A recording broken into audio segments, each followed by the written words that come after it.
పరమశివుని యొక్క లీలామూర్తులలో 13వ మూర్తి హరిహరమూర్తి. అంటే ఆయన యొక్క శరీరంలో సగభాగాన్ని శ్రీ మహావిష్ణువు స్వీకరించారు. అలా పరమశివుణ్ణి ప్రసన్నుణ్ణి చేసుకుని ఆయన శరీరంలో సగభాగాన్ని శ్రీ మహావిష్ణువు స్వీకరించినటువంటి మూర్తిని హరిహరమూర్తి అంటారు. నువ్వు ఎటువంటి భక్తితో ఎటువంటి ఉపాసన చేసి శంకరుని యొక్క శరీరంలో అర్ధభాగాన్ని పొందావో ఆ ఉపాయాన్ని నాకు చెప్పవలసినది అని పార్వతీదేవి నారాయణుణ్ణి ప్రార్థన చేస్తే శ్రీమన్నారాయణుడు పార్వతీదేవికి ఉపదేశం చేసినటువంటి స్తోత్రమే శివాష్టోత్తర శతనామ స్తోత్రం.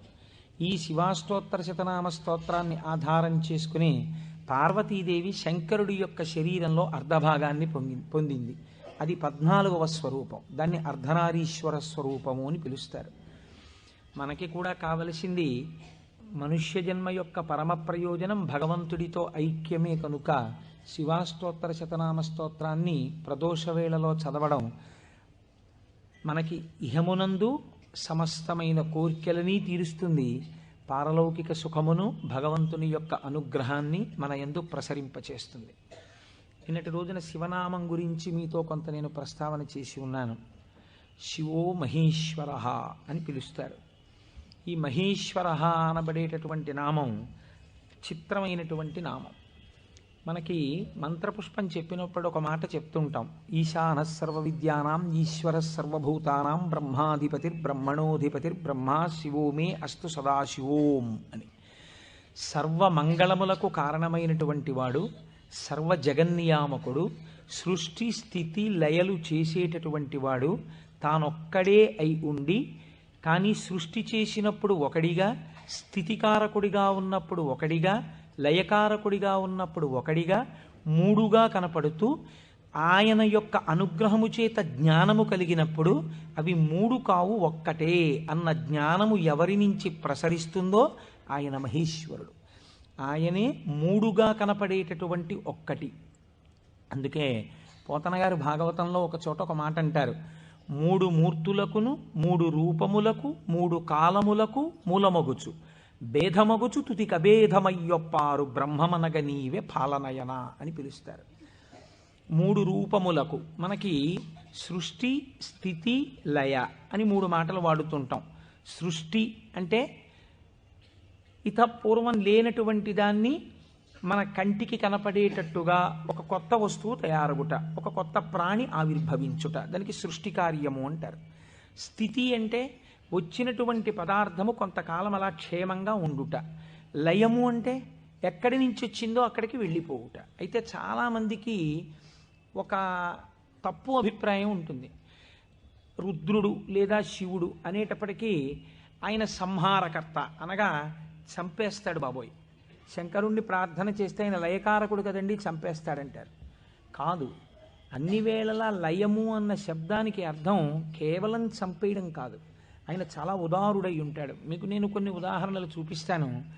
మనకి లయమునందు స్వల్పకాలిక లయము అని ఒక మాట ఉంది. స్వల్పకాలిక లయం అంటే ఏమిటో తెలుసా అండి?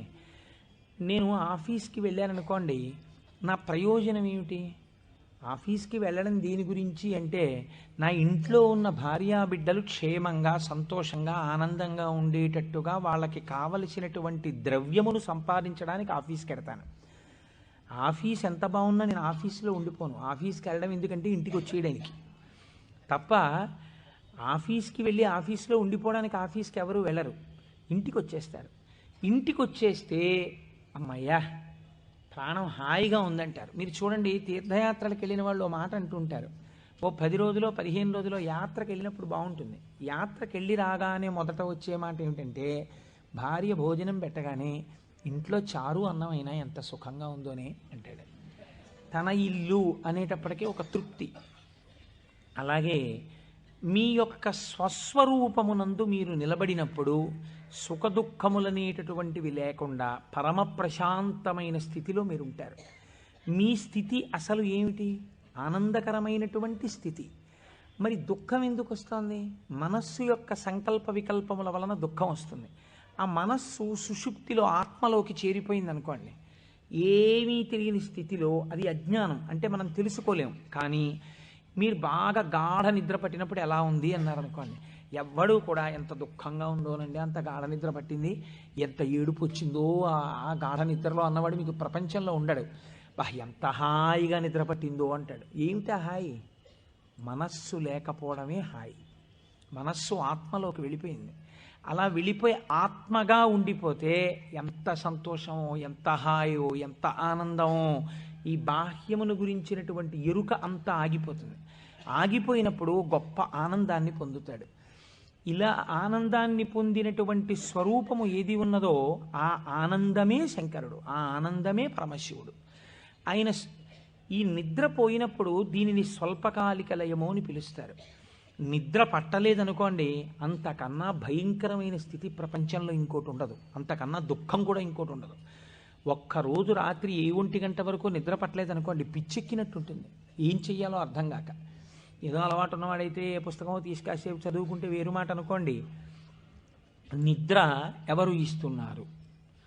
నిద్రని భగవంతుడు మీరు అర్థించకుండా, మీరు ఏ ప్రయత్నమూ చెయ్యకుండా తిరిగి తిరిగి తిరిగి తిరిగి విషయ సుఖాలలో మీరు మగ్నమై ఇంద్రియములన్నీ అలిసిపోయి మనస్సు అలిసిపోతే ఈ శరీరాన్ని తీసుకెళ్ళి ఓ మంచం మీదో, పరుపు మీదో, నేల మీదో, చాప మీదో, బొంత మీదో పడుకోబెట్టేస్తే ఆయన చక్కగా ఇంద్రియాల్లో ఉన్న శక్తిని అంతటినీ తీసి మనస్సులో పెట్టేస్తాడు.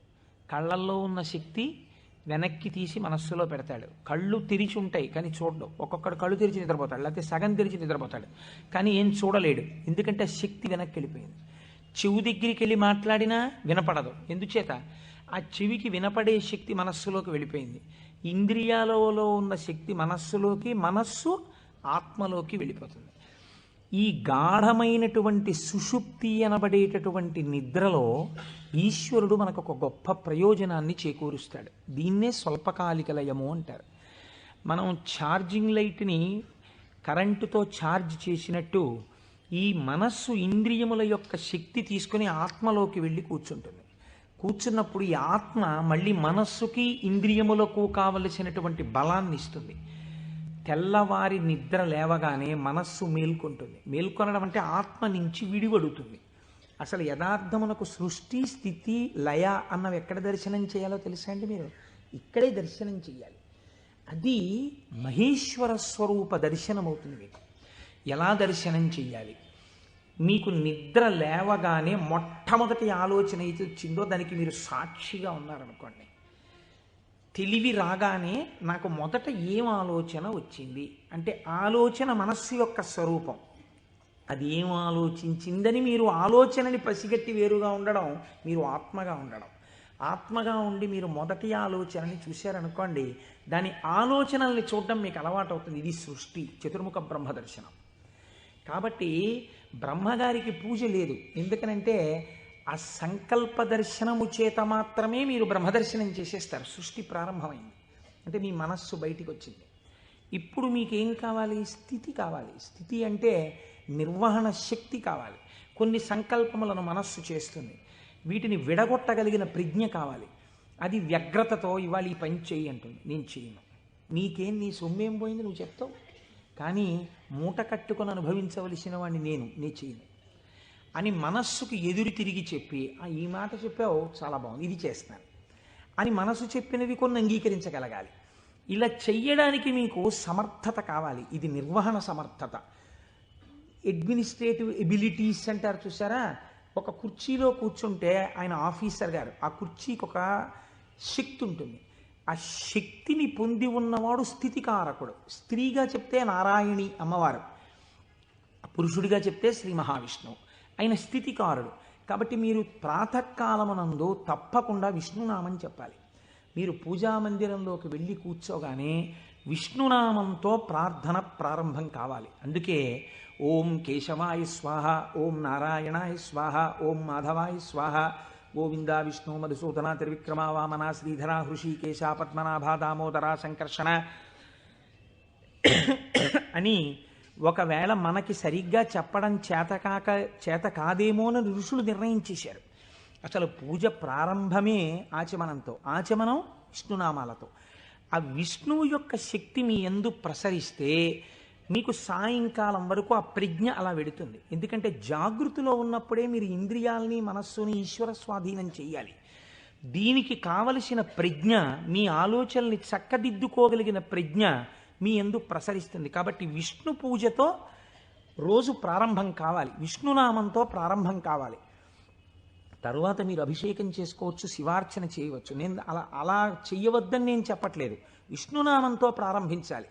మనకి భగవంతుడు ఒక్కడే, కానీ మనకి ప్రయోజనం చేకూర్చడానికి అన్ని రూపాల్ని పొందాడు. రాత్రి నిద్రపోయే ముందు శాస్త్రం అంది 11 మార్లు. ఇంకా నువ్వు నామని చెప్పేసిన తర్వాత ఇక మాట్లాడకూడదు. 11 మాటలు శివ శివ శివ శివ శివ శివ శివ అని 11 మాటలు అనుకుని విశ్రాంతి స్థానమునకు శరీరమును చేర్చేయాలి. ఇక పడుకున్న తర్వాత ఇక మాట్లాడడం. ఇప్పుడు ఈ శివానుగ్రహం స్వల్పకాలిక లయం. సృష్టిని దర్శనం చేశాడు, స్థితికారకుణ్ణి ప్రార్థన చేశాడు. ఈ రోజు చేసినటువంటి పనులన్నీ మంచి పనులైతే నిద్రలో నీకు సాత్వికమైనటువంటి ఆలోచనలు వస్తాయి. సాత్వికమైన ఆలోచనలతో, చిత్తశాంతితో, భయానకమైన కలలు రాకుండా హాయిగా నిద్రపుచ్చగలిగినటువంటి స్వరూపము స్వల్పకాలిక లయమైనటువంటి పరమశివ స్వరూపము.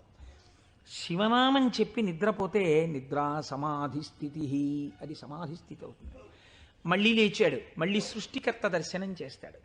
తొలితలంపు ఏది వస్తోందో దాన్ని మీరు ఈశ్వరుడి వైపుకి తిప్పడం అలవాటు చేయాలి మనస్సుకి ప్రయత్నపూర్వకంగా.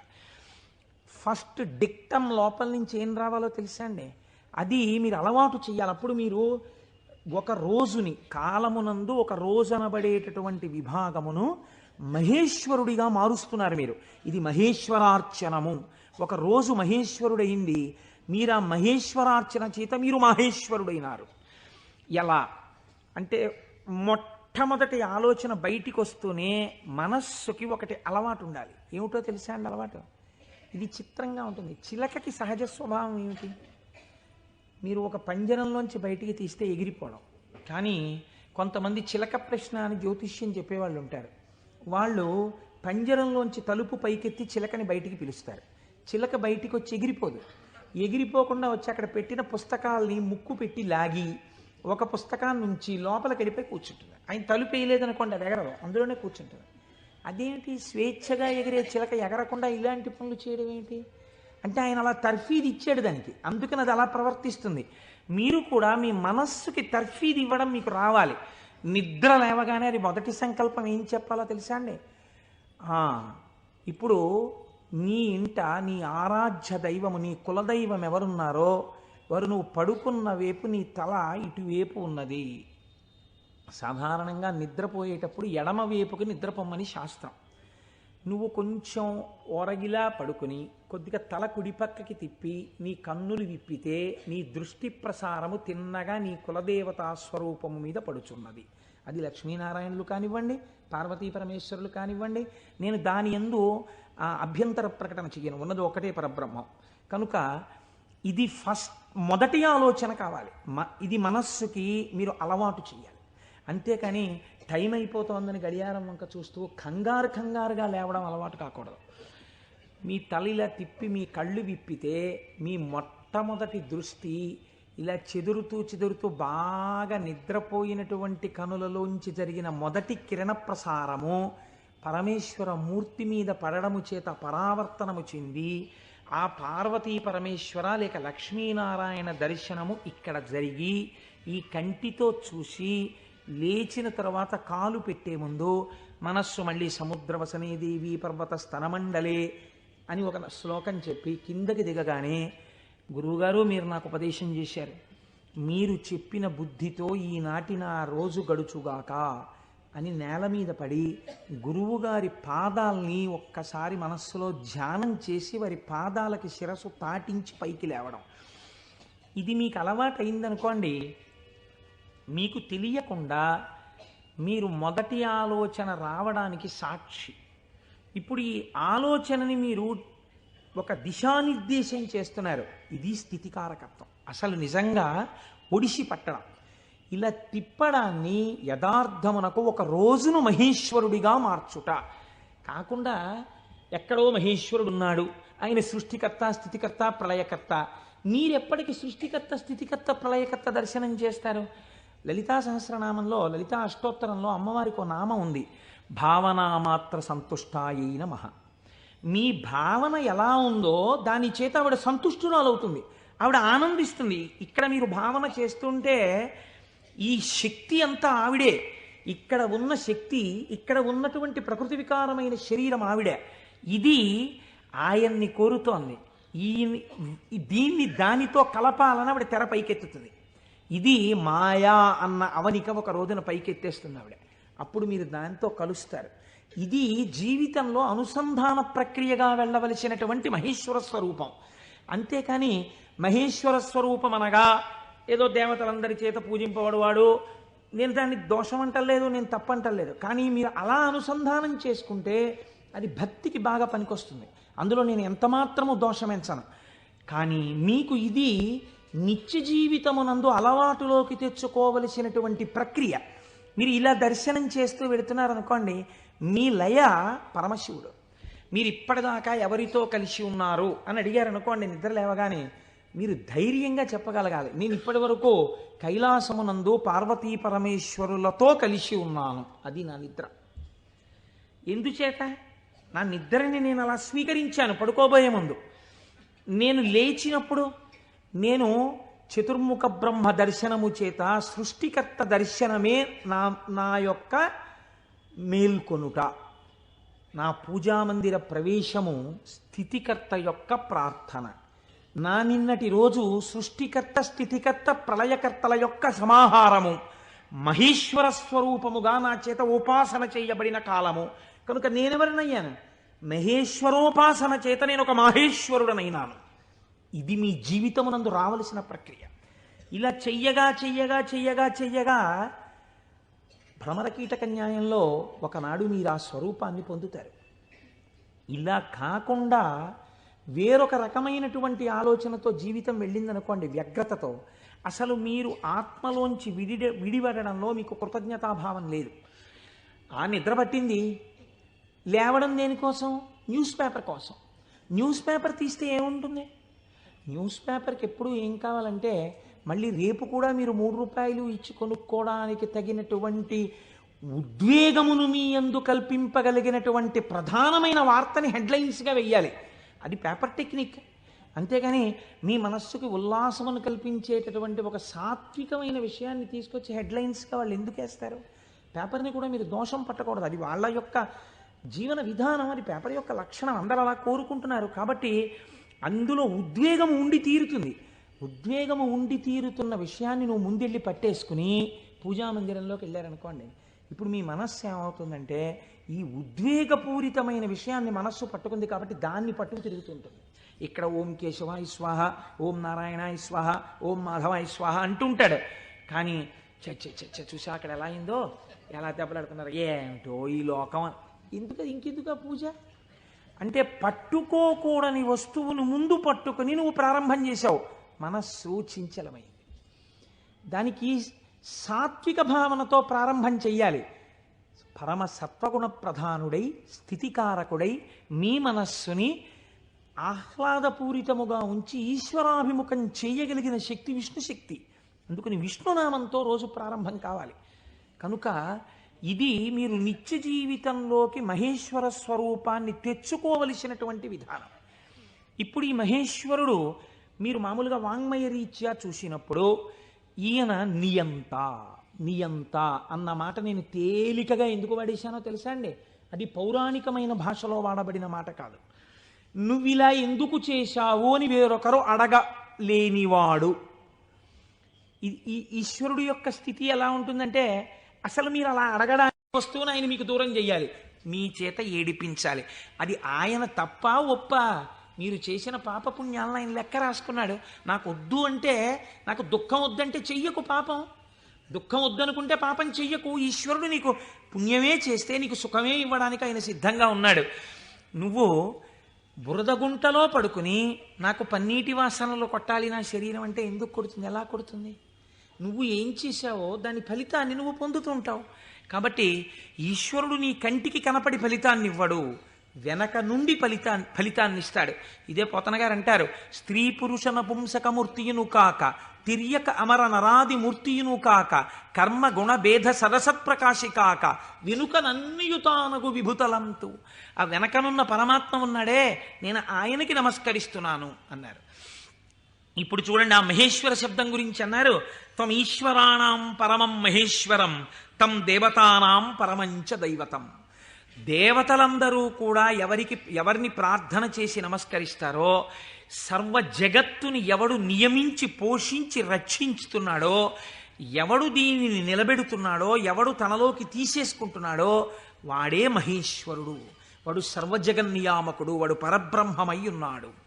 ఇటువంటి పరబ్రహ్మము నీకెక్కడ దర్శనమవుతుంది అని అడిగారు.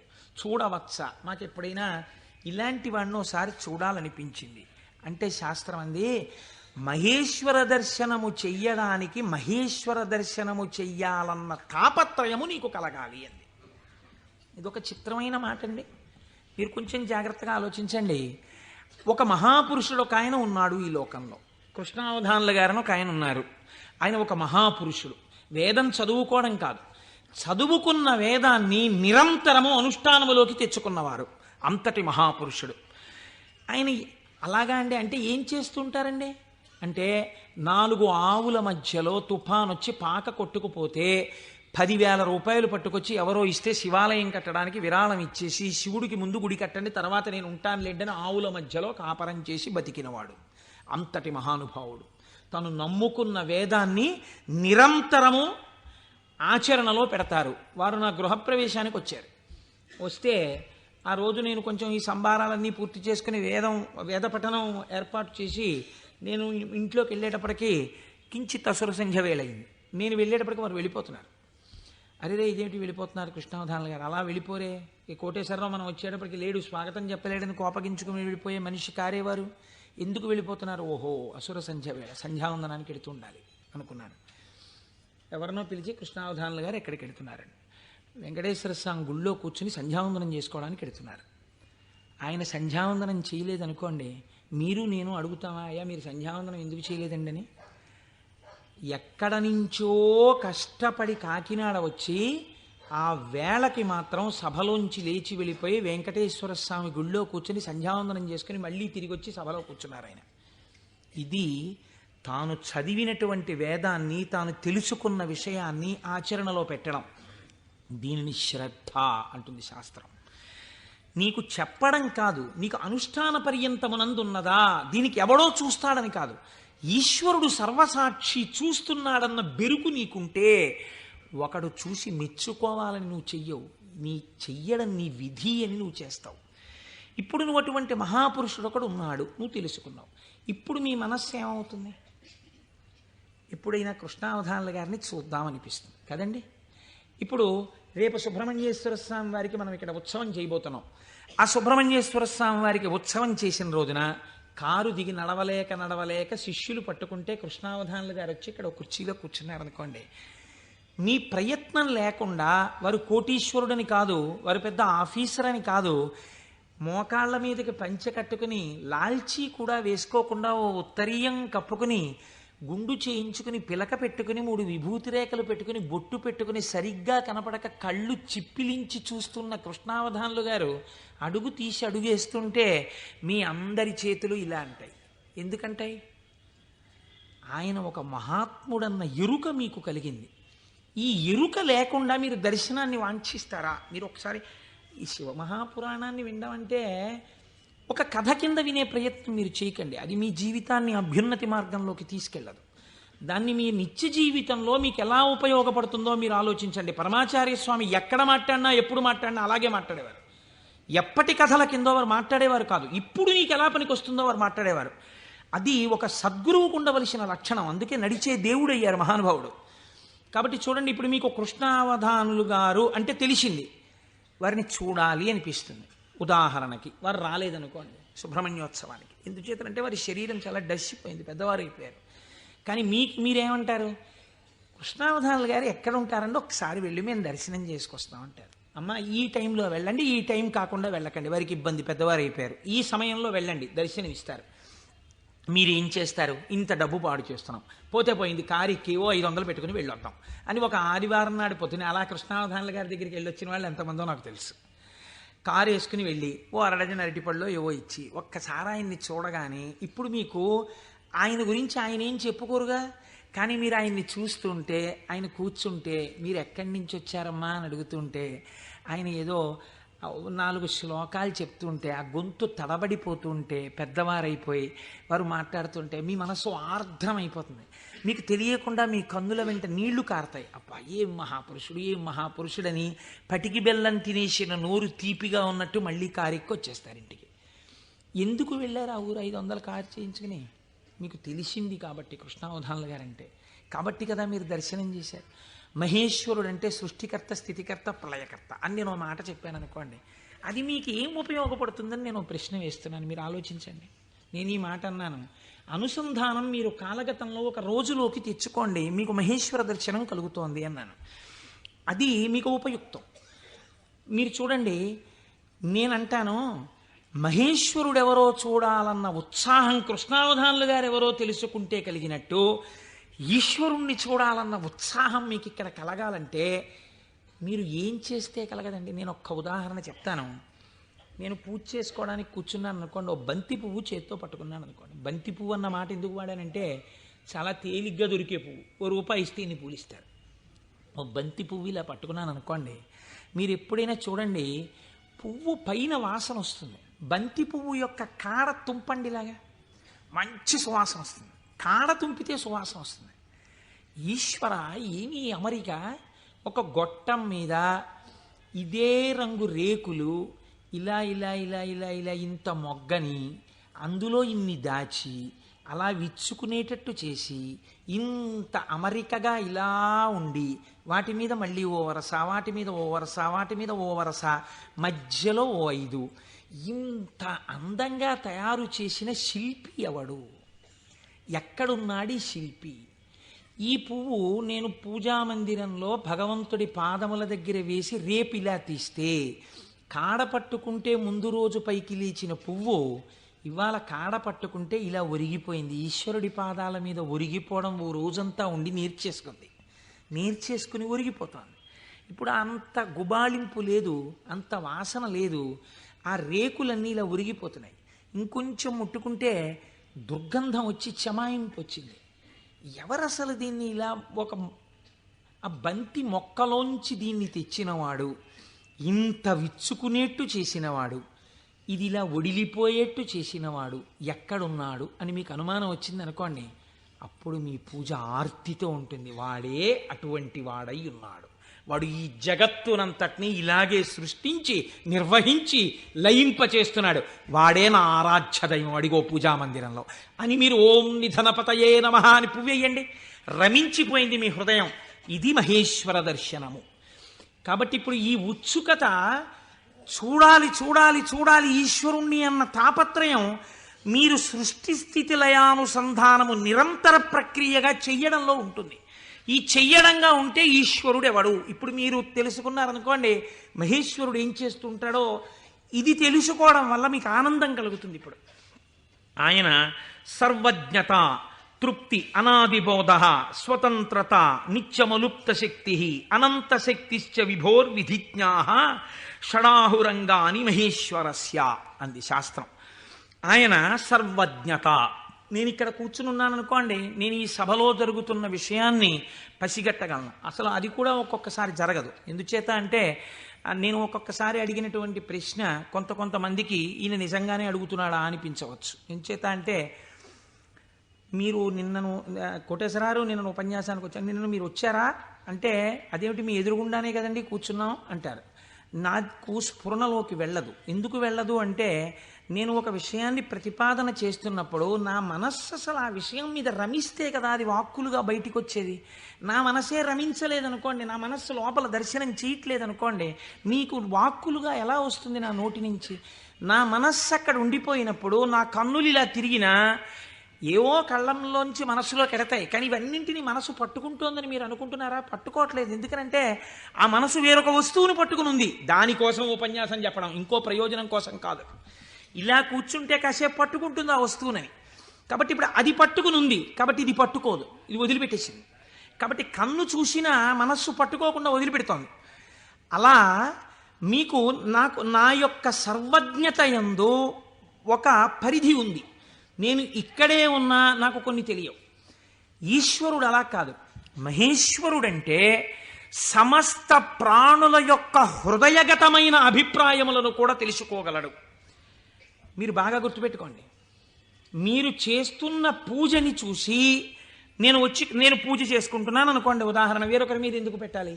నేను పరమ డాంబికంగా ఇన్ని పువ్వులు పెట్టుకుని ఓం నిధనపతయే నమః, ఓం నిధనపతాంతికాయ నమః, ఓం ఊర్ధ్వాయ నమః, ఓం ఊర్ధ్వలింగాయ నమః అన్న పూజామందిరంలో కూర్చుని పుష్పార్చన చేస్తున్నాను అనుకోండి. మీరు కోటేశ్వరరావు గారు ఉన్నారా అండి అని హాల్లోకి వచ్చి కూర్చున్నారనుకోండి. ఆహాహా, ఏం పూజ చేస్తున్నాడండి కోటేశ్వరరావు, నిజంగా ఏమి ఉచ్చారణ, ఏమి నామాలు చెప్తున్నాడు అని మీరు ఇక్కడ గబగబా సోఫాలో కూర్చున్న వారి కింద కూర్చుని కళ్ళు మూసేసుకుని, ఇప్పుడు ఆయన ఇలా పువ్వులు వేస్తుంటారు, ఇలా నామం చెప్తుంటారని మీకు ఆ నామాలు రాకపోయినా మనస్సులో ఇలా ఇలా మీ చెయ్యి అంటూ మీరు పువ్వులు వేసేస్తూ మీరు కూర్చున్నారు.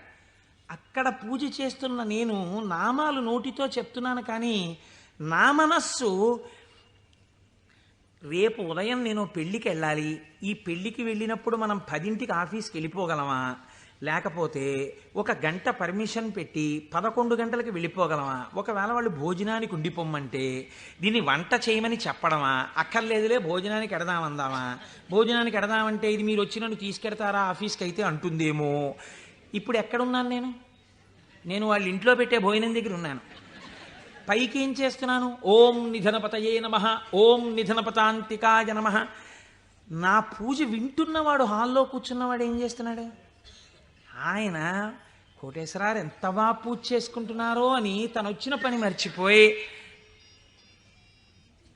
తను రమించిపోయి ఇక్కడ ఈశ్వరుణ్ణి చూస్తూ ఆయన పాదాల మీద బొడ్డు మల్లెలు వేసేస్తున్నాడు. ఇప్పుడు పూజ చేసిన ఫలితం ఈశ్వరుడు ఎవరికి వేస్తాడో తెలుసా అండి? హాల్లో కూర్చుని ఆయనకి వేస్తాడు. కోటేశ్వరరావుకి ఏం వేస్తాడో తెలుసా అండి? ఆయన పూజ చేసుకునేటట్టుగా గట్టిగా నామాలు చెప్పిన ఫలితం వేస్తాడు. చూసారా? ఇది సర్వజ్ఞత. ఇది మీకు దొరకదు. మీరేమంటారు? నేను బయటకు వస్తే కోటేశ్వరరావు పూజ చేసుకున్నారంటారు. హృదయగతమైన అభిప్రాయమును పట్టగలిగిన వాడు. అందుకే శివానందలహరిలో శంకరాచార్యుల వారు మాట అన్నారు, వటుర్వా గేహీవా ఇతిరపి జటీవా తదితరో నరోవా యక్కశ్చిద్భవతు భవకింతేన భవతి యదీయం హృత్పద్మం యది భవతధీనం పశుపతేః తదీయస్త్వం శంభో భవసి భవభారంచ వహసి. నువ్వు వటువా మాకు చెప్పకు. నేను ఉపనయనం చేసుకున్న వటువునండి, ఏం కావాలి మాకైతే? నువ్వు సంధ్యావందనం చేస్తావా, గాయత్రి చేస్తావా చెప్పు. గేహీవా, నేను గృహస్థాశ్రమంలో ఉన్నాను, అయితే ఎవరికి గొప్ప? గేహీవా ఇతిరపి జటీవా తదితరో, అబ్బో మిగిలిన ఆశ్రమాలు ఏవైతే కానివ్వండి, మాకేమిటి గొప్ప? ఇవి కాదు.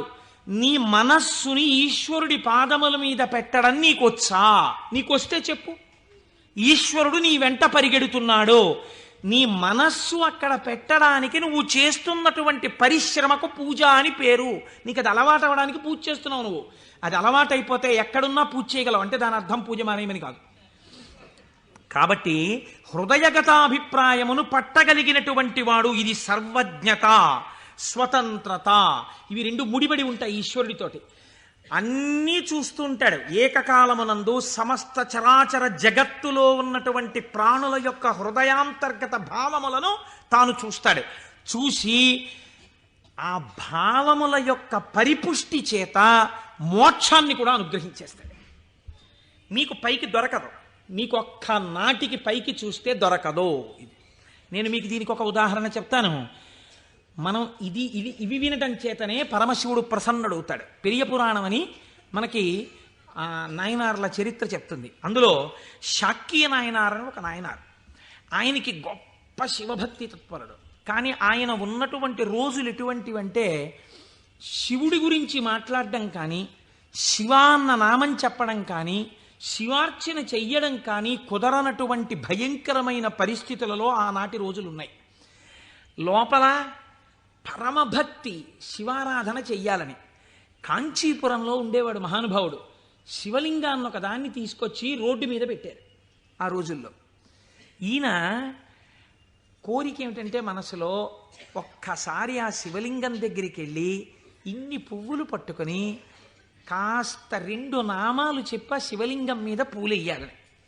ఆ రోజుల్లో పరిస్థితి ఏమిటంటే శివలింగం మీద పూలు ఎవడైనా వేశాడో, శివుడికి నమస్కరించాడో ప్రళయమే.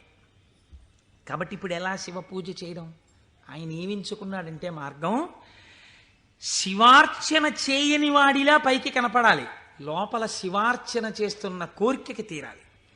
అందుకని ఆయన అటుగా వెడుతూ రోజు అన్నం తినే ముందు కళ్ళంబట నీళ్లు పెట్టుకుని, శివ నీ పూజ చెయ్యకుండా ఎలా తిననయ్యా అన్నమని ఆ రోడ్డు మీద ఉన్న శివలింగం దగ్గరికి వెళ్ళి, శివుడివా నువ్వు శివుడివా అనో రాయి తీయడం. ఇంత పెద్ద చామంతి పువ్వు నా చేత్తో పట్టుకున్నాను అనుకుని శివట నిలబడేసేవాడు. లోపల చామంతి పువ్వు వేశాను, శివుడివా అని మళ్ళీ ఇలా తీయడం, శివ అని మళ్ళీ ఇలా ఓ రాయేయడం. ఇంత బొడ్డు మల్లె వేశాను. పరమశివుడి పాదాల మీద ఏం పడ్డాయో తెలుసా అండి? చామంతి పూలు, మల్లెపూలు పడ్డాయి. చూసే వాళ్ళందరూ ఏమనుకున్నారో తెలుసా అండి? వీడు అసలు నిజంగా మన మాట వింటున్నవాడు, చూసావా శివలింగం మీద రాళ్ళు వేస్తున్నాడు వీడు, వీడిని మనం చాలా గౌరవంగా చూడాలనుకున్నాం. లోకానికి అర్థం అవుతుందా, శివుడికి అర్థం అవుతుందా? శివుడికి అర్థం అవుతుంది. ఇది శాక్యనాయనార్ జీవితం, ఇంతే ఆయన పూజ. ఇది ఆర్తిలోంచి వచ్చిన పూజ. ఒకరోజు ఆయన అన్నం తినడానికి కూర్చున్నాడు, భార్య వడ్డించింది. వడ్డిస్తే అన్నం తినబోయాడు. శర్వహ అనో నామం జ్ఞాపకానికి వచ్చింది. ఈ అన్నం నాకు పెట్టినవాడు శంకరుడు, లోపలికెడితే జీర్ణం చేస్తున్నవాడు శంకరుడు, అగ్నిని ఆదేశించి అన్నాన్ని ఉడికేటట్టుగా నా ఇంట పాచకుణ్ణి చేసినవాడు శంకరుడు, నీటిగా ఈ అన్నం ఉడికేటట్టు కలిసినవాడు శంకరుడు. నేను శంకరుణ్ణి, నేను పశువు తిన్నట్టు ఈ అన్నం తినడానికి వచ్చాను. ఇవాళ శివలింగం మీద 4 పువ్వులు వేయడం మర్చిపోయానని అన్నపు పళ్ళెం దగ్గర లేచి భార్యకి చెప్పకుండా పరుగున శివలింగం దగ్గరికి వెళ్ళాడు. పూజ చేయకూడదు, పరిస్థితులు ఎలా ఉన్నాయి? నిలబడి 4 రాళ్ళు తీసి శివుడివా అని మళ్ళీ వేశాడు. వేస్తూ ఇంతకన్నా చెయ్యలేకపోతున్నానయా అని కన్నుల నీరు కార్చాడు. వెంటనే ఈశ్వరుడు ఆయనకి నటరాజమూర్తిగా సాక్షాత్కరించి తనలోకి కలిపేసుకున్నాడు. ఇప్పుడు మీరు చెప్పండి, శాక్యనాయనార్ జీవితంతో మీకేమర్థమవుతోంది? మహేశ్వరుడన్న శబ్దం చేత మీ సంకల్పములను, మీ హృదయ శుద్ధిని, మీ చిత్తశుద్ధిని చూడగలిగినవాడు. ఇది ఆయన స్వతంత్రత. ఇప్పుడు మీరు బాహ్యంలో ఆయన లోపల చేసింది మీకు తెలియదు. అంటే శంకరుడి మీద రాళ్ళు వేసినటువంటి వాడికి మోక్షం ఇచ్చినవాడు శంకరుడు అని మీరు సిద్ధాంతం చేశారనుకోండి, మీరు నేను అలా వేస్తే ప్రమాదాలు వస్తాయి. కాబట్టి లోపల ఏ భావనతో ఒక్క రాయి వేసినా దాన్ని భావనకి అనుగుణంగా తీసుకుని ఉద్ధరించి, చాలు పొంగిపోయాను రా నీ భక్తికని అన్నం విడిచిపెట్టి 4 రాళ్లతో పూజ చేసిన వాడికి మోక్షం ఇచ్చినవాడు. ఇలా చేస్తే మోక్షం ఇవ్వాలని ఏమైనా రూల్ ఉందా? అలా నియమాలేం ఉండవు. ఈశ్వరుడి స్వతంత్రత, ఆయన ఇయ్యగలడు. ఇది మహేశ్వర శబ్దము చేత ప్రతిపాదింపబడుతుంది. ఇది ఆయన శక్తికి లోపం ఉండదు. ఆయన ఇది చేశాడు కాబట్టి ఇంక ఇది చెయ్యలేడని మీరు చెప్పలేరు. ఆయన శక్తి క్షీణించిపోయిందండి, ఆయన అలిసిపోయాడండి, అలా ఏం ఉండదు. నిరంతర ఉత్సాహముతో ఉంటాడు. ఎప్పుడు ఆయన శక్తి క్షీణించడం అన్నది ఉండదు. అటువంటి వాడెవడో సర్వజ్ఞత, తృప్తి అన్న మాట ఎప్పుడు వస్తుందండి? మీరు చూడండి, ఒక ఆయనకి పెద్ద బంగళా ఉంది, కానీ ఆయన ఎప్పుడు ఎక్కడ కూర్చుని ఉంటారంటే ఆ ఇంటి పెరట్లో ఓ చక్కటి పూలతోట ఉంది, అందులో ఆయన ఒక ఈజీ చైర్ వేసుకుని అందులో కూర్చుని ఉంటారు ఎక్కువ. మా దొరగారు ఎక్కువగా వేప చెట్టు కింద కూర్చుని ఉండేవారు. వేప చెట్టు కింద కూర్చుని దొరగారు ఉన్నారు కాబట్టి దొరగారు ఇంట్లో ఉండడానికి అవకాశం లేదు. ఐశ్వర్యవంతులు శిష్యులున్నారు. ఏమిటి ప్రారంధం? ఇన్ని కన్నాలతో ఉన్నటువంటి తువ్వాలతో ఎలా తుడుచుకుంటున్నారు? మీకు ఒక మంచి తువ్వాలే కొనివ్వలేమా అన్నారంటే ఆయన అన్నారు, ఎవరు చెప్పారు మీకు నా తువ్వాలు కన్నాలతో ఉందని? సహస్రాక్షుడే నా తువ్వాలు, ఇంద్రుణ్ణి తువ్వాలుగా తుడుచుకుంటున్నాను, అందుకే చూడండి దానికి 1000 కళ్ళుంటాయన్నారు. ఇది తృప్తి. తనకిది లేదన్న భావన ఉండదు. అంతా నాది కాంతి ఏమిటన్న భావనతో బతుకుతారు పెద్దలు. కాబట్టి అటువంటి తృప్తి మహేశ్వరుడి సొత్తు. కాబట్టి ఇటువంటి స్వతంత్రత, ఇటువంటి శక్తి కలిగిన వాడు ఏదైనా చేయగలడు. ఇక్కడ మనకి ఒక అనుమానం వస్తుంది. ఏమంటే అంతా బాగుంది కానీ మనందరికీ ఎందుకండి అలా కనపడదు మరి? మనందరికీ కూడా అలా తెలిసిపోయి హాయిగా భావన లోపల నాటుకుపోయింది అనుకోండి, ఇంకా మనందరం మీరు చెప్పేది ఏముంది, రేపు పొద్దున్న నుంచి మీరు కింద కూర్చోండి మేమందరం చెప్తాం ఆ పతంజలి చెప్పినట్టు 1000 నాలుకలతోటి. అంటే మరి ఎందుకు నిలబడదు? ఇది మీరు చాలా జాగ్రత్తగా కనిపెట్టవలసినటువంటి రహస్యం శాస్త్రంలో. మాయినంతు మహేశ్వరం, ఆయన మాయ ఆయనని చూడకుండా మిమ్మల్ని అడ్డగిస్తుంది. ఆ మాయ ఆయన అనుగ్రహం చేతనే తొలగుతుంది. మాయ అంటే ఉన్నదా లేనిదా? ఉన్నట్టు కనపడి లేనిది. అది చిత్రం. అది ఎవరిది? ఈశ్వరుడిదే. ఈశ్వరుడిదే అయిన మాయ ఈశ్వరుణ్ణి కనపడకుండా చేస్తుంది. ఏమిటండి మీ మాటలు అయోమయంగా ఉన్నాయి? నేను మీకు ఉదాహరణ చెప్తాను. మేఘం ఎవరి వలన వచ్చింది? సూర్యుడి వలనే వచ్చింది. సూర్యుడు సముద్రములో ఉన్నటువంటి నీటిని లాగాడు.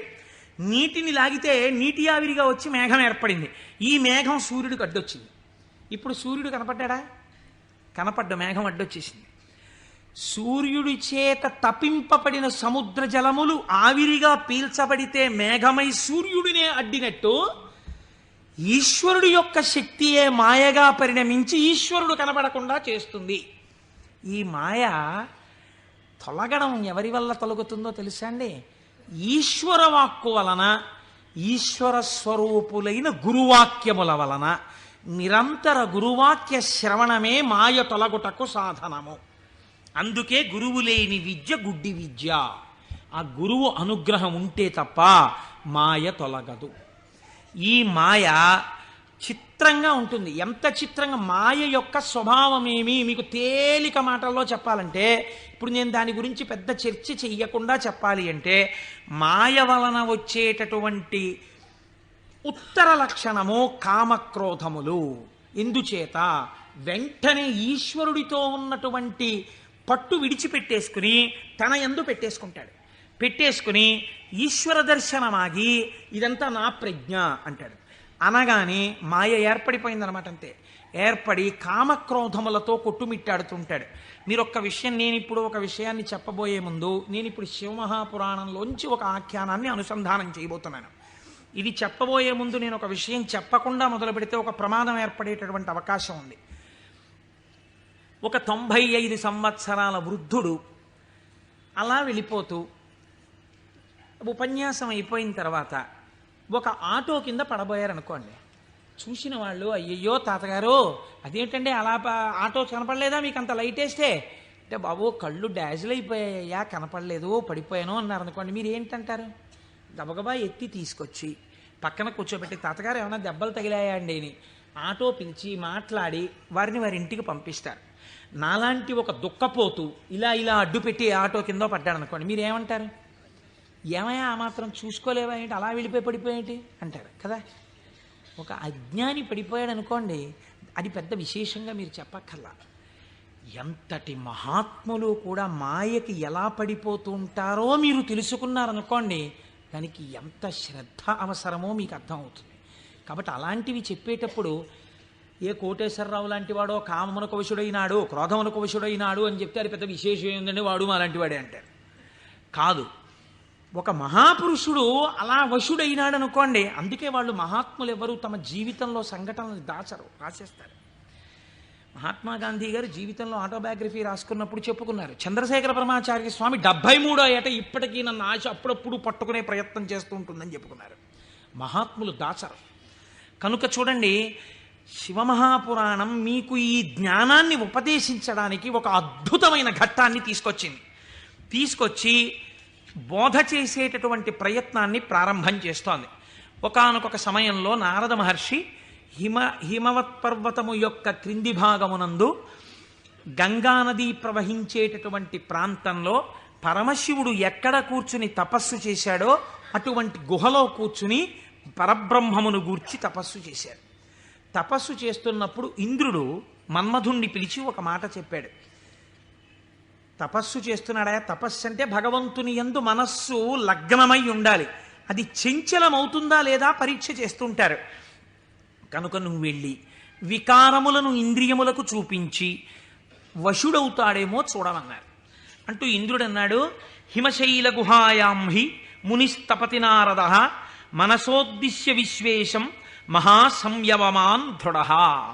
అడిగోనయ్యా, మహాసంయమవాన్, సంయమి అయినటువంటి నారద మహర్షి తపస్సు చేస్తున్నాడు.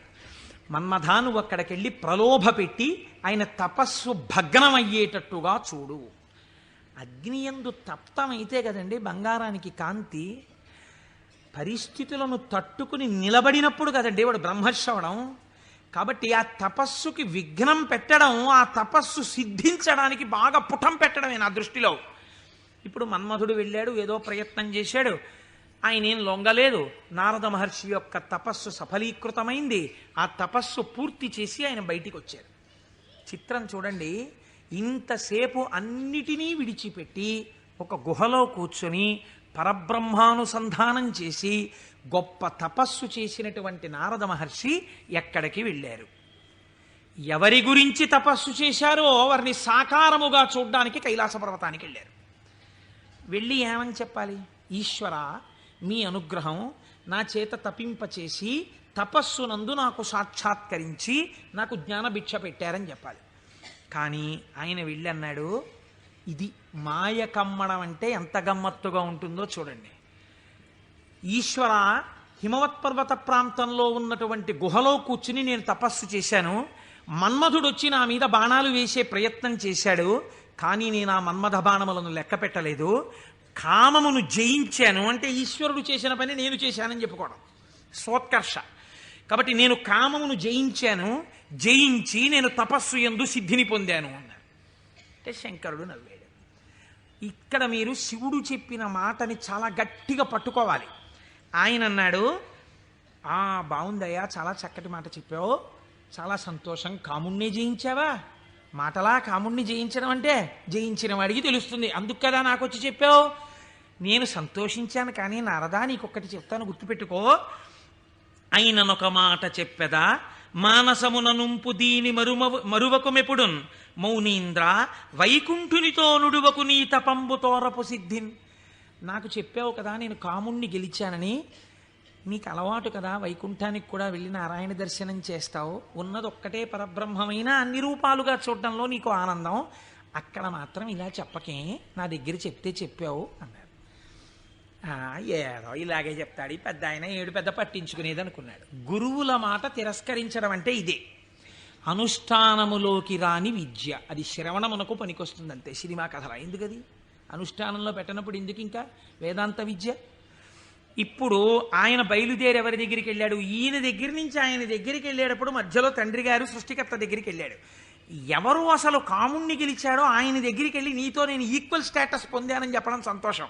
అందులో ముందు శివుడి దగ్గరికి వెళ్ళాడు, తర్వాత నాన్నగారికి చెప్దాను లేని తండ్రి గారి దగ్గరికి వెళ్ళాడు. ఈ మాట నువ్వు శ్రీమన్నారాయణుడికి చెప్పకేం వైకుంఠంలో అన్నదాన్ని అసలు లక్ష్యమే పెట్టలేదు. అందుకని బ్రహ్మగారి దగ్గరికి వెళ్ళి ఈ మాట అడగలేదు. ఎందుకండి శివుడు ఇలా అన్నాడు అని అడగలేదు. అడగకుండా వెళ్ళి మళ్ళీ ఇదే చెప్పాడు బ్రహ్మగారి దగ్గర. నాన్నగారు నేను తపస్సు చేశానండి, మన్మధుడు వచ్చి బాణాలు వేశాడండి, అయినా నేను చెల్లించలేదండి, కాముణ్ణి గెలిచాను, తపస్సు యందు సిద్ధిని పొందాను అన్నాడు. అంటే బ్రహ్మగారు అన్నాడు, ఊరే నాన్న అలా అనకూడదురా, నేను నీకో మాట చెప్తాను విను. మున్నట శంకరుండు తపముల్ ఒనరించుచున్న మన్మధుండన్నిటలాక్షు గెల్వచని అంతము చెందే తదీయదేవి ఆ పన్నగ భూషణం కొలిచి భర్తననుంగునిగాగనుందే ఆ పుణ్యపు భూమి శాంకర విభూతి జయించితి నీవు కాముని. నువ్వు ఎక్కడ కూర్చుని తపస్సు చేశావో అక్కడ ఇతపూర్వం పరమశివుడు కూర్చుని తపస్సు చేశాడు. అక్కడికి మన్మధుడు వస్తే ఆయన తన మూడవ కంటి మంట చేత మన్మధుణ్ణి కాల్చేశాడు. మన్మధుడు బూడిదైపోయాడు. రతీదేవి ప్రార్థిస్తే వేరొక రూపంతో నీ భర్త నీకు కనపడతాడని వరం ఇచ్చాడు. ఆ ప్రాంతంలో మన్మథ బాణములు పనిచెయ్యకపోవడానికి కారణం ఇతపూర్వం శంకరుడు తపస్సు చేయడం. అక్కడికెళ్ళి కూర్చుని నువ్వు తపస్సు చేసి నేను గెలిచానంటావేమిటి? అలా చెప్పకూడదు, తప్పది. అందుకని నేను కాముణ్ణి గెలిచాననుకో, నువ్వు కాముణ్ణి గెలవడానికి కారణము ఇతపూర్వం ఈశ్వరుడు అక్కడ తపించుట. అది శివప్రజ్ఞ, నీ ప్రజ్ఞ కాదు, నువ్వు అలా అనకు అన్నాడు. అంటే మనం ఏదైనా సాధిస్తే ఇది ఈశ్వరానుగ్రహము చేత సాధింపబడినది అనాలి. అంతేకాని నారదుడు తప్పు చేశాడని మనం ఇంటికి వెళ్ళిపోతే ఇంకెందుకు? ఆయనకి తీర్పు చెప్పడానికి మనం అక్కర్లేదు. మనం కూడా ఏదైనా సాధించినప్పుడు ఇది ఈశ్వరానుగ్రహముతో సాధింపబడినది అన్నమాట మాత్రమే వాడాలి తప్ప మన యందు నిక్షేపించుకోకూడదనని. బ్రహ్మగారు ఈ మాట చెప్తే ఏమిటో నాన్నగారు కూడా ఇలాంటి మాటలన్నీ చెప్తారు, శంకరుడు తపస్సు చేస్తే మాత్రం నా మీద బాణాలు ఇస్తే నేను తట్టుకున్నానా లేదా, ఆయన చెప్పద్దని చెప్పాడు, విష్ణుమూర్తికి చెప్పకి ఈ మాట అన్నాడు. ఎందుకని మీరు బాగా గుర్తించాలి. శాంభవీ మాయ, వైష్ణవ మాయ అని రెండు మాటలు వాడతారు. పరమశివుడి భార్యగా శాంభవి ఏ మాయ స్వరూపంలో ఉంటుందో అదే వైష్ణవ మాయగా ఉంటుంది పురుష స్వరూపంతో ఉంటే. నువ్వు ఈ మాటలు చెప్తే నీకు బాగా అనుభవంలోకి వచ్చేటట్టు ఒకసారి దింపి పైకెత్తుతాడు, బాగా అనుభవంలోకి వస్తుంది, కొత్త కథ వస్తుంది. ఎందుకు వచ్చింది అక్కడ చెప్పకని చెప్పాడు ఆయన. పెద్ద బుద్ధితో చెప్పాడు, వినాలి కదా ఆయన. ఆయనకి మాయలో దిగి ఓసారి తొట్టుపడ్డమే బాగా నచ్చింది. మన బుద్ధి నారదుడి మీద పెట్టి చెప్పకూడదు, ఆయన మహానుభావుడు. నారదుడంటేనే జ్ఞానం, అంతటి వాడికి తప్పలేదు మాయ. ఇప్పుడు ఆయన వైకుంఠానికి వెళ్ళాడు. వైకుంఠానికి వెళ్ళి గబగబా ఎదురొచ్చి, ఏమిటి నారదా ఈ మధ్య కనపట్టలేదు అని ఎదురొచ్చాడు నారాయణుడు. ఎదురొస్తే ఏం చెప్పమంటారు స్వామి, నేను తపస్సు చేశాను, మన్మధుడొచ్చి నా మీద బాణాలు వేశాడు, నేను చెల్లించలేదు, నేను తపస్సునందు సిద్ధి పొందానన్నాడు. అయిపోయింది, చెప్పద్దన్న చోట చెప్పేశాడు. అనకరా అన్న మాట అనేశాడు. ఏమొచ్చింది ఇప్పుడు దానివల్ల? నేను వెంకటాచలంలో దర్శనం 3 మాటలు చేశానండి, ఈ లైన్లోంచి వెళ్తున్నప్పుడు బయటికి వచ్చేసే లైన్లోంచి లోపలికి పంపించే లైన్లోకి దూరిపోయి 2 మాటలు దర్శనం చేసుకున్నాను అన్నారనుకోండి. అది పాపమా పుణ్యమా మీరు ఆలోచించండి. ఈశ్వరుణ్ణి దొంగచాటుగా మీకు ఆ టిక్కెట్టు మీద ఒక్కసారి చూసిరా, మీకు ఎంత దర్శనం లభ్యమైతే కోట్ల జన్మలు తపించిన వాళ్ళకి దొరకని ఈశ్వరుడు నాకు ఈ మాత్రం లభించాడని సంతోషంగా బయటకు వస్తే కృతార్థత. దొంగతనంగా దూరిపోయి 2వ మాట వెళ్ళొస్తే నాకు మీకు తెలియదేమో, ఈశ్వరుడికి తెలియదండి, వెంకటేశ్వరుడికి. అంటే దొంగతనంగా 2వ మాట వచ్చావా నన్ను చూడ్డానికి అని దానికి తగిన ఫలితం ఆయన ఇస్తే ఏమవుతావు? ఎందుకు వచ్చినల్లరిది? ఇవే అక్కర్లేని పనులు, చెయ్యొద్దన్న పనులు చేయడం అంటే ఇలాగే ఉంటాయి. కాబట్టి ఆయనకి చెప్తే ఆయన వెంటనే అన్నాడు, అబ్బా ఎంత గొప్ప పనో, ఏది మళ్ళీ చెప్పు. నేనండి తపస్సు చేసి మన్మథ బాణాలు పడితే లొంగకుండా సిద్ధి పొందాను. అబ్బా ఎంత గొప్ప విషయమయ్యా నారదా, ఎంత సంతోషంగా ఉందో నాకు. ఎవరు చేయగలరాయా ఈ పని? శివుడు చేశాడు, నువ్వు చేశావు. ఆయనకి అర్థమైపోయింది. ఓహో, అంటే ఇప్పుడు ఈయనకి బాగా పుటం పెట్టి జ్ఞానము లోపల నిలబడేటట్టుగా చెయ్యవలసిన అవసరం ఏర్పడింది. అంతేకాని ఆయన్ని చిన్నబుచ్చడం కాదు, తొట్టుపడకుండా నిలబెట్టాలి మనం అయితే ఇప్పుడు. కాబట్టి చాలా సంతోషమోయ్ అని కౌగిలించుకుని వెళ్ళిరా అన్నాడు. ఇప్పుడు మాయ ప్రారంభం అయిపోయినట్టే కదండి, అది నడిపిస్తుంది ఎటెళ్ళాలో. ఈయన బయలుదేరి వెడుతున్నాడు. వెడుతూ వెడుతూ ఒక రాజ్యంలోకి వెళ్ళాడు. ఆ రాజ్యాన్ని పరిపాలించేటటువంటి రాజు పేరు శీలనిధి, ఆయన కుమార్తె పేరు శ్రీమతి. వెళ్ళి ఆ శీలనిధి అనబడేటటువంటి రాజు యొక్క అంతఃపురంలోకి వెళ్ళాడు. మహానుభావుడు నారదుడు వచ్చాడన్నాడు, స్వాగతం చెప్పారు, పాదములు కడిగారు, తీసుకొచ్చారు, కూర్చోపెట్టారు. వాళ్ళ అమ్మాయిని తీసుకొచ్చారు. అమ్మాయినికి నమస్కారం చెయ్యమ్మా అన్నారు. ఆ పిల్ల నమస్కారం చేసింది. మా పిల్లకి ఎటువంటి వరుడు వస్తాడో చెప్పండి అన్నారు. ఆ పిల్ల యొక్క చెయ్యి చూసి త్రికాలవేది నారదుడంటే తెలియందేముందండి. ఆయన అన్నాడు, లక్ష్మీదేవికి భర్త ఎవడో, ఎవడు సర్వవ్యాపకుడో, ఎవడు నిరంతరము లోకము చేత పూజింపబడుతుంటాడో, ఎవడు మహానుభావుడో అటువంటి శ్రీ మహావిష్ణువుకు ఈమె ఇల్లాలవుతుంది అన్నాడు. అక్కడ వరకు బాగా చెప్పాడు. కానీ ఆమెని చూడగానే కామాన్ని కదా గెలిచానన్నాడు. ఈవిడ నా ఇల్లాలైతే ఎంత బాగుండో అనిపించింది. కానీ ఆవిడ జాతకంలో ఏముంది? శ్రీ మహావిష్ణువు భర్త అవుతారని ఉంది. ఈ అమ్మాయికి పెళ్ళి ఎలా చేద్దాం అనుకుంటున్నావు అని అడిగాడు. రేపు స్వయంవరం పెట్టామండి, స్వయంవరంలో ఈమె వరమాల వేస్తుంది అంటే విష్ణువు సాకారుడై వస్తాడు ఈ సభలోకి. ఇప్పుడు మళ్ళీ వెనక్కి తిరిగి వైకుంఠానికి వెళ్ళాడు.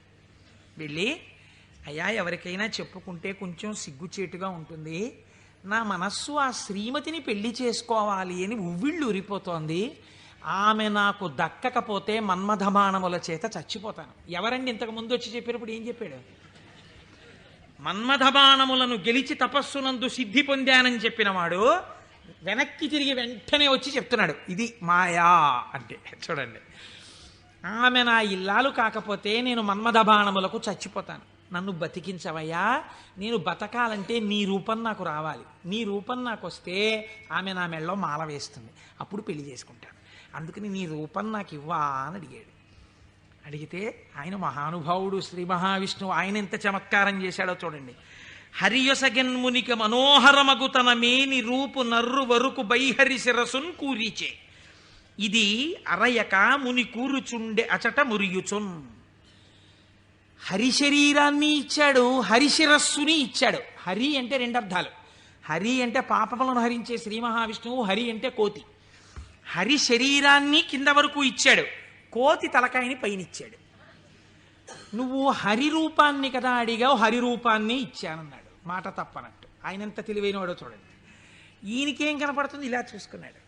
శ్రీ మహావిష్ణువు చేతులు, శ్రీ మహావిష్ణువు రంగు, శ్రీ మహావిష్ణువు కౌస్తుభం, ఆ వనమాల, ఆ పట్టుపంచ, ఆ కుర్చీళ్ళు అన్నీ శ్రీ మహావిష్ణువు. తన ముఖం తనకు కనపడదుగా. అద్దంలో చూసుకోవడానికి శ్రీమతి దగ్గరికి వెళ్ళిపోవాలి ముందు, స్వయంవరం అయిపోతే. అందుకని గబగబా వెళ్ళిపోయాడు. వెళ్ళిపోయి ఆ స్వయంవరంలో ఒక ఆసనం మీద కూర్చున్నాడు. ఇద్దరు రుద్రపార్షదులు అటు ఇటు కూర్చున్నారు. వాళ్ళు అన్నారు, వీడు ఎవడరా శ్రీ మహావిష్ణువులా పంచె కట్టుకున్నాడు, మాలలు వేసుకున్నాడు, ఇటు ఆ కౌస్తుభం పెట్టుకున్నట్టు అలా పెట్టుకున్నాడు, ఆ వనమాల వేసుకున్నట్టు వేసుకున్నాడు, పైన కోతి మొహం, వీడిని ఎవరు పెళ్లి చేసి ఎలా శ్రీమతి మాల వేస్తుంది, ఇటు ఇలా వచ్చాడేమిటి అంటున్నారు. ఆయనకి ఎంతసేపు యావని వినిపిస్తోందంటే నా మెళ్ళో మాల వేసేస్తుందని కుళ్ళిపోయి వీళ్ళు ఇలా అనుకుంటున్నాడు. ఆ శ్రీమతి దండ పట్టుకుని దగ్గరికి వచ్చింది. తీరా దండ పట్టుకుని దగ్గరికి వచ్చేటప్పటికి కాళిదాస మహాకవి వర్ణిస్తారులేండి. ఆ ఇందుమతీదేవి దండ పట్టుకుని ఎవరి దగ్గరికి వెడితే వాళ్ళకి పగటిపూటలా అనిపించింది. ఎందుకంటే ఆవిడ యొక్క వెలుతురులో వాళ్ళు ప్రకాశించారు. ఆ తర్వాత కొంచెం ముందుకెళ్ళేటప్పటికి ఆవిడ వెళ్ళిపోయింది, వీళ్ళు చీకట్లో ఉండిపోయేవారు. నాకు కొన్ని ఆశ్చర్యంగా ఉంటాయి. నేను ఇంట్లోకి వెళ్ళేటప్పటికి కరెంటుపై చీకటిగా ఉంది. మా అమ్మాయి ఒక ఛార్జింగ్ లైట్ పట్టుకుని వచ్చి ఆ వెలుతురులో, నాన్నగారండి మిమ్మల్ని నేను వెలుతురులోకి తీసుకొస్తున్నాను అంది. చాలా గొప్ప మాట అమ్మా అన్నాను. అంటే ద్వంద్వార్థములతో మాట్లాడింది. చాలా సంతోషం తల్లి, ఫోన్లే నా కూతురి చేత నేను వెలుగులోకి వచ్చినా చాలా గొప్పవాడినే కదా. అందుచేత ఆయన అలా ఆ శ్రీమతి దగ్గరికి వచ్చింది. దగ్గరకు వస్తే నాకే మాల వేస్తుంది అని సంతోషపడిపోయాడు ఆయన. ఆ పాపం నా శిరస్సు అందదేమో అని కొంచెం వంచాడు. ఆవిడ ఇలా చూసి భృకుటి ముకులించి, ఏమిటి కోతి శిరస్సు ఏమిటి, రూపం ఏమిటి అనుకుని వెళ్ళిపోయాడు. ఈలోగా రావలసిన శ్రీహరి రాజకుమారుడి వేషంలో వచ్చాడు. ఆవిడ గుర్తుపట్టింది, మాల తీసుకెళ్లి శ్రీమన్నారాయణుడి మెడలో వేసేసింది. ఈవిడ్ని తీసుకుని ఆయన చక్కబోయాడు వైకుంఠానికి. ఈయనకి ఎక్కడ లేని బాధ కలిగింది. ఈలోగా పక్కనున్న రుద్రపార్షదులు ఇద్దరు అన్నారు, ఏమయ్యా నీకు ముందే చెప్పాం, కోతి మొహం వేసుకుని సభలోకి వచ్చావేమిటయ్యా అని, నిన్నెవరు పెళ్లి చేసుకుంటారనుకున్నావయ్యా అన్నారు. అనేటప్పటికీ వాళ్ళిద్దరికీ కూడా మీరు రాక్షసయోనుల యందు జన్మించెదరుగాక అని చెప్పించాడు. తప్పెవరిది? ఒప్పు చెప్పిన వాళ్ళెవరు? ఒప్పు చెప్పిన వాడికి తపఫలితంతో శాపం ఇచ్చాడు. మాయా ప్రభావము కామక్రోధముల యందు ఎలా తిప్పుతుందో చూడండి. శపిస్తే వాళ్ళెటువంటి స్థితిలో ఉన్నారు? ఇదంతా శివేచ్ఛ అని వాళ్ళు నమ్మారు. ఇది పరమభక్తి. వాళ్ళకి ఆ కష్టమే వచ్చినా ఇది కూడా ఈశ్వర శాసనమే అనుకున్నారు.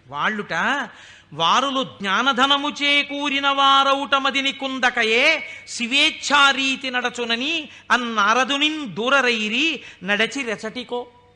వాళ్ళు ఇదేమిటయా మమ్మల్ని